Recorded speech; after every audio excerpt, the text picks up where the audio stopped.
Do you want to hear about patents? Do you want to hear about trademarks? Trademarks? Patents. Trademarks. Patents. Trademarks. Patents. Trademarks.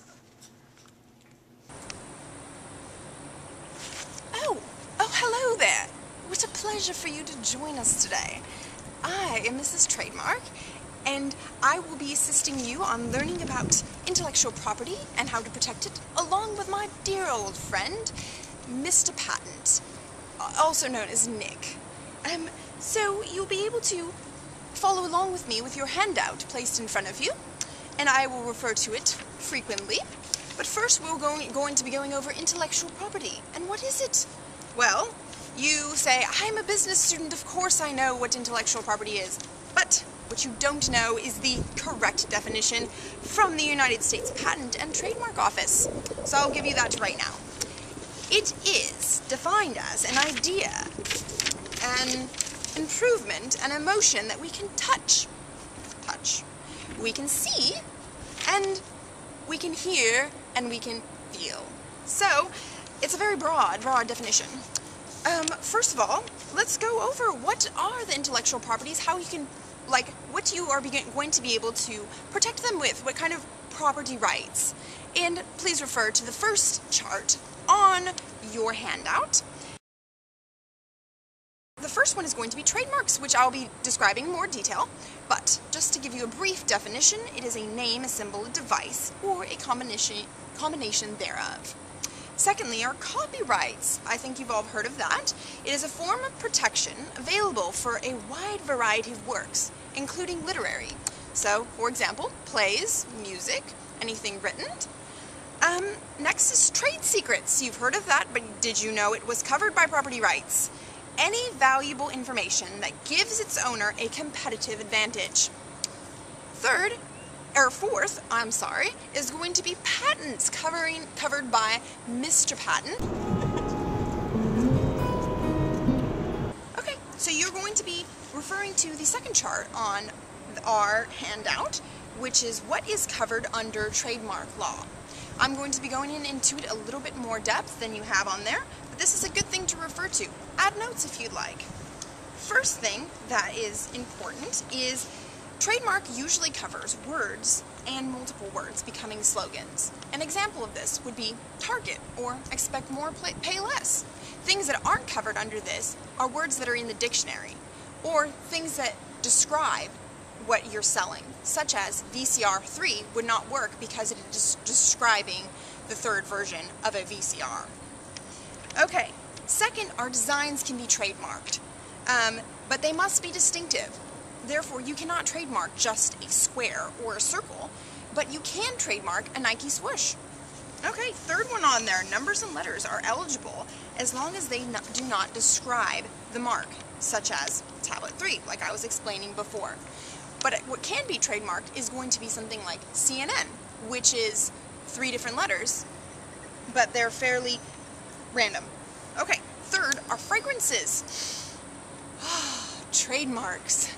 Alright, well, fragrances that can be registered are things that do not actually help function of the product. So Febreze would not be able to trademark its fragrance, but scented toilet paper could, because it does not add function to the actual product. Interesting, huh? So a mark consisting solely of a shape, such as a cutout Hallmark card, can be trademarked as long as the shape is not functional. So shapes can be trademarked. Third, color is a trademark as long as it is also not functional. So, for example, you would not be able to trademark a telephone booth that was yellow, because a lot of telephone booths are yellow because they stand out and people are able to see them when they need to go use the telephone. But you would be able to trademark the color on such like a Dr. Pepper can, because that provides no function whatsoever to the product. Third is going to be trade dress, and I think you've all heard about that wonderful case where there was Taco Cabana versus another company, some taco company, where the taco company ended up copying Taco Cabana in the way that they serve their customers and their entire restaurant. They were able to sue for that. So trademark or trade dress is very widely sued for because, oh, by the way, this is your wow moment here. You usually can be sued for trade dress because trade dress is so wide and it covers so many things. So if you don't know exactly what to sue for trade dress, okay? Just do it for me and do it for yourself. Okay, lastly, moving images are a growing category of something that can be trademarked. This includes, different animations on websites and things like that. Bet you didn't know that either. Okay, things that aren't covered, let me quickly breeze through this one because you're getting a little tired. Immoral or scandalous material. You know what I'm talking about there. Deceptive matter, disparaging matter, government insignia, names, portraits, and signatures, including past presidents. Those cannot be trademarked unless you have the consent of a widow. They're widows. Very strange.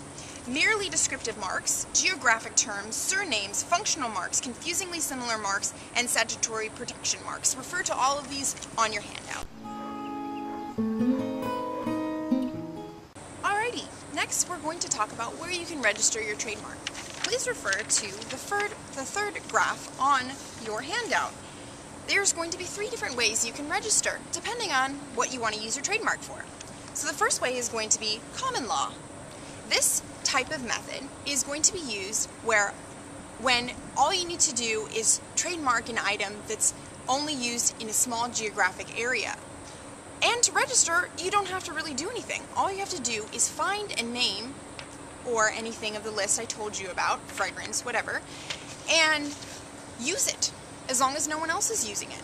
And the only problem with this is that you won't be able to do any legal recourse if someone starts using your trademark. You will just have to file a claim and ask them to stop, but you won't be able to sue them or anything like this. Second way is through state law. This is going to be used if you're doing intra-state commerce, so stuff within the state of Texas or wherever you are. This is fairly simple. All you need to do is file a form with the Secretary of State, and you can find a list of those on nas.org. And this is a great method because you can use it for up to 5 to 10 years, and it's fairly inexpensive and simple.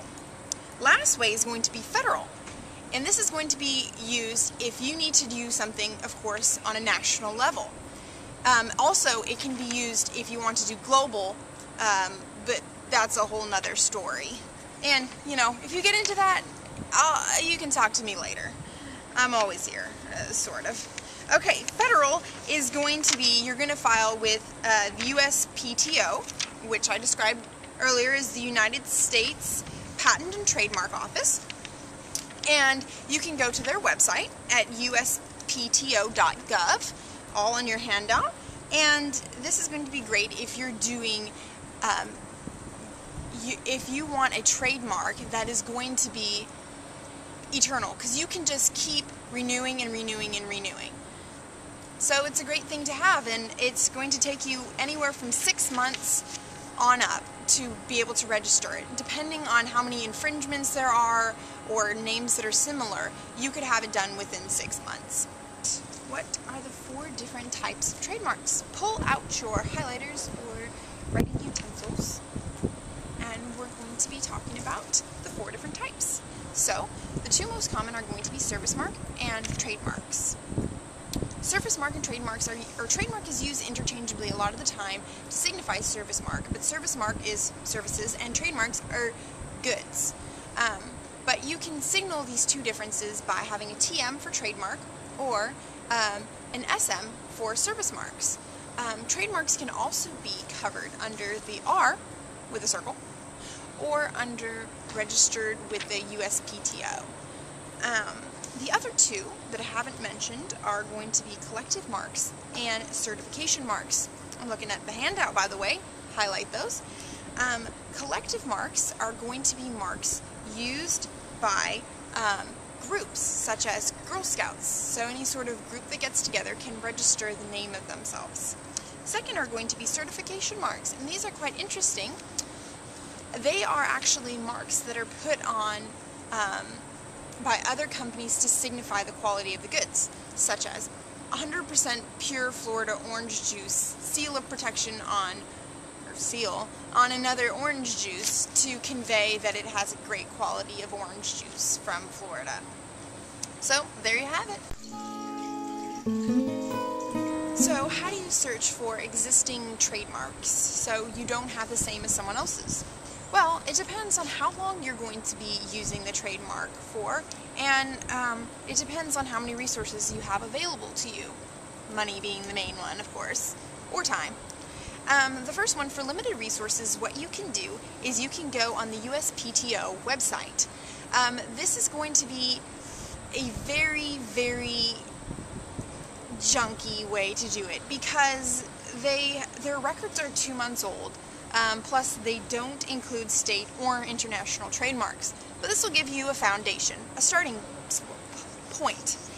Other things is you can, to help cover those pitfalls, is you'll be able to, you can search companies under the state trademarks websites, and you can also look under company databases, such as Hoover's Premium, which we have in the library. Or you can also look at the 8 patent and trademark deposit libraries, which Mr. Patent, also known as Nick, is going to be going over very shortly. But if you're looking for a more lengthy procedure and you want to use the trademark for a longer period of time and over a larger geographic area, you might want to look into having a firm or a professional do it for you. What they do is they come up with a written report, and they give it to you after a couple $100. You give them $100, they give you the report, and the report has connotations and pronunciations that are similar to the trademark that you're wanting to get. And then after that, what you do is you're going to take it to a professional patent or trademark attorney, and they're going to look at the report, evaluate it, interpret it for you, and determine whether you'll be able to use that trademark. If the trademark is already being used, you can do 2 things. One, you can challenge the trademark if you feel it has been abandoned, and the attorney will help you with that. And 2, you can also ask, or actually to buy that patent or trademark from whoever has it, and negotiate with your attorney on that as well. To make it interesting. So about now you're wondering, well, how much is it going to cost me to file this trademark? Sounds expensive, like $25,000 or something. Only big companies have trademarks. Not true, not true. But you can find all of the current fees for trademarks on the website, USPTO, which is you can find on your handout. So don't trust me, trust the website. They're going to have the most current up-to-date fees.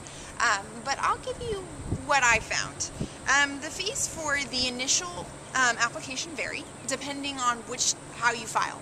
The first one, the cheapest version, is going to be the Tease Online Plus at $275. That's a reasonable amount considering you're going to have this as a federal trademark. The second way is cheaper, which is the original Tease at $325. The reason for the difference in between these 2 different types of applications are the Plus requires that you know more information on how to fill out the application, including how you're going to be able to classify what's going to be covered under your trademark. The last way, which none of us should really do, please don't do this, is by paper. Come on, we're the millennials. We're supposed to be able to use the internet, so let's file it online. Okay, other costs that can be incurred are the intent to use documents, and these are documents created by companies, so they'll be able to reduce the risk when it comes to trademarks. You're interested, aren't you? You want to reduce your risk. Okay, well let me tell you. You can file this application, before you start using your trademark, because in order for you to be able to file for a trademark, you have to use the trademark for 5 years. Okay? And so, let's jump back 5 years. Let's say you spend those 5 years advertising your product with the trademark, with the name you want to be trademarked. And then you find out 5 years later someone else has that trademark. Well, now you just spent 5 years with your advertising money and the filing fee in order to try and use that trademark. So this is why you should try and do the intend to use document, and you can file it before you start using the trademark, and you'll be able to secure that trademark so in the future you'll be able to use it. Okay, also to maintain a trademark, it's $100 per declaration of continued use. That's after every 5 to 6 years, and then after every 10 years it's going to cost you $500, which is the combination of declaration of continued use and application for renewal.